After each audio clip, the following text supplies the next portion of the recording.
Well, we go to Washington. Yeah. D.C., that is. It's a no for me, dog. Remember that wonderful mural? You know, that lovely dedication to the Summer of Love? Please disperse. Nothing to see here. Due to the mysterious death of a fentanyl felon? Hold up. Well, it's 2025 and that shit's got to go. Oh no! What happened?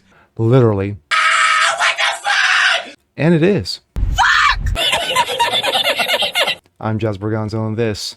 Bye, Felicia. And it's What's Next.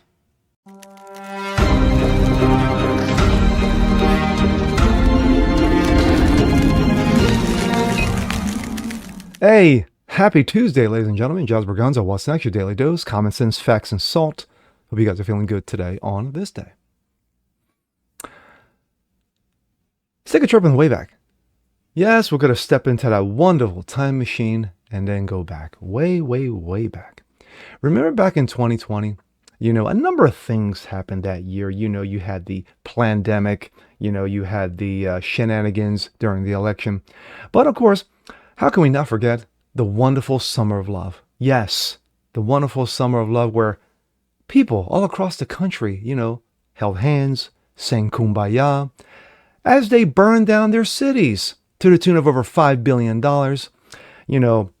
Cops getting shot, people getting thrown out of their houses, stores getting looted, set on fire, all because of a mysterious death of a fentanyl felon. Well, in D.C., there was a mural, we're going to put it up on a wall, about what happened that year, about what happened that summer. No. We're going to paint it across the street, the length of the street, for one Black Lives Matter. Yes. And according to them at that time, yes, the lies did matter because it had nothing to do with the truth. But it's 2025. What's changed? Well, Trump is 2.0. And that mural, that shit's got to go. And here we go. This comes out of Breitbart. Exclusive. Black Lives Matter Plaza jackhammered by D.C. after pressure from Representative Andrew Clyde. No, there was no pressure. There was just a strongly worded suggestion. Washington, D.C. officials began jackhammering the stretch of 16th Street Northeast painted with the controversial Black Lives Matter message Monday, a victory for America. The street on Black Lives Matter, renamed Liberty Plaza by D.C. Mayor Muriel Bowser. Yes, it was renamed Liberty Plaza. I'm sorry, it was renamed from Liberty Plaza. It used to be Liberty Plaza until they ruined it. In 2020, as the riots following St. George Floyd death paralyzed by the city served as a divisive partisan message during the 2020 campaign season. On March 3rd, Clyde reintroduced a bill to remove the message while renaming the plaza just one block away from the White House, which Breitbart News reported exclusively. The following day, Bowser announced that she would replace the message with murals. Quote, "It wouldn't have happened without the pressure," Clyde told Breitbart News in exclusive on Monday. "I mean, we're trying to make a more efficient government and President Trump is pushing the message in this golden era of America. You can't have a message of Black Lives Matter painted on 40-foot letters across multiple blocks of Washington, D.C. This is a divisive message. The golden era of America is not divisive in nature." But let's just watch this lovely footage and bye-bye.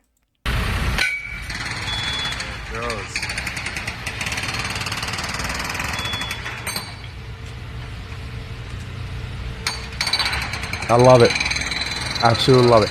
You got people working, you got, union, they're working hard, they're remodeling. It's America. It's Americana at its best. Hard-working American.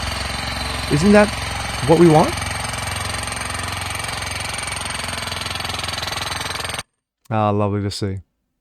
While the Home Rule Act of 1973 gave D.C. some local autonomy, Congress has the authority to vet all D.C. laws, even outright overturn them under the terms of the law. Trump has argued that federal government taking back control of their district's government amid a wave of crime and homelessness fueled by officials prioritizing woke political posturing over sound governance. I call the 45-year experiment of D.C. Home Rule the abysmal failure, criticizing the city for pushing divisiveness, even as November elections were absolutely a referendum by this country on all type of this shit. He said stuff. Quote, it was 100% a message from the American people on wokeness, DEI, critical race theory, and all of that rejected by the American people, he told Breitbart News. This comes directly from Mayor Muriel Bowser. Released the following statement on the evolution of Black Lives Matter Plaza. And I'm not going to bore you with that. The Georgia congressman introduced the legislation previous to Congress to avoid D.C. home rule law. He introduced the bipartisan legislation to overturn a controversial D.C. law, weakening criminal statutes, a bill that was signed into law by President Joe Dementia. The Constitution gives Congress complete legislative authority over the city, Clyde said, adding that the founding fathers were pretty intelligent men, and they knew that the city was not just for the inhabitants, but for all America, for everyone in the entire country. And this city is to be a shining light on a hill of liberty. Bowser's statement announcing changes to the Black Lives Matter Plaza referenced the federal government's authority over the district, seemingly to imply the change was intended to earn favor from the Trump administration.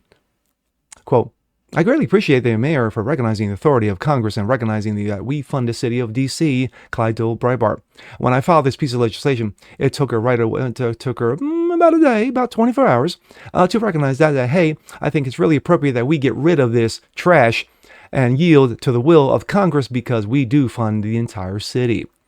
Clyde insists that improving the governance of the nation's capital is not a Republican versus Democrat issue. I want the city to be safer. I want it to be more prosperous. He added in 23 legislation turned law to eliminate the city's soft on crime statute was a first step. And then this is another right step here, he said. It's small, but I think it's important symbolically to return our city to the beacon on the hill. Clyde made it clear that there's more work to be done in Congress to improve the district. Quote, we have a rampant crime in the city that's been increasing. Facts. We have radical city council and continually making bad decisions. Facts. And it's time for Congress to exercise its authority and to take it back. More facts. When asked about Breitbart if Congress would take further steps to D.C. home rule, Clyde teased that there would be more to come. Stand by, he said. It's coming. Progress. Isn't that what liberals always talk about? To be more progressive, to be more progressive in nature, whether it's through policy or everyday standards. This is progress. Progress in a good way. The fact is that along with a number of murals around the country to dedicate to one St. George Kirby, as one Pelosi stated, there was nothing unifying about that. Zero unification. It was more divisive. It divided the country even more so than it was during 2020. Well, 5 years later, and the country has become more united under Trump. Whether you like it or not, there was a mandate. Whether you like it or not, he won the popular vote. Whether you like it or not, he roasted one Kamala because of Kamala's incompetence. And of course, policies just suck. And when you say that you're not going to change anything, that you love dementia, well, something had to happen. Now, didn't it? But regarding this, she caved. She caved in less than 24 hours because she knew she was going to lose. She was going to lose this. So what's going to come of this? They are remodeling. They are demoing the joint and replacing it with murals of what? Flowers, people holding hands, singing. We don't know yet.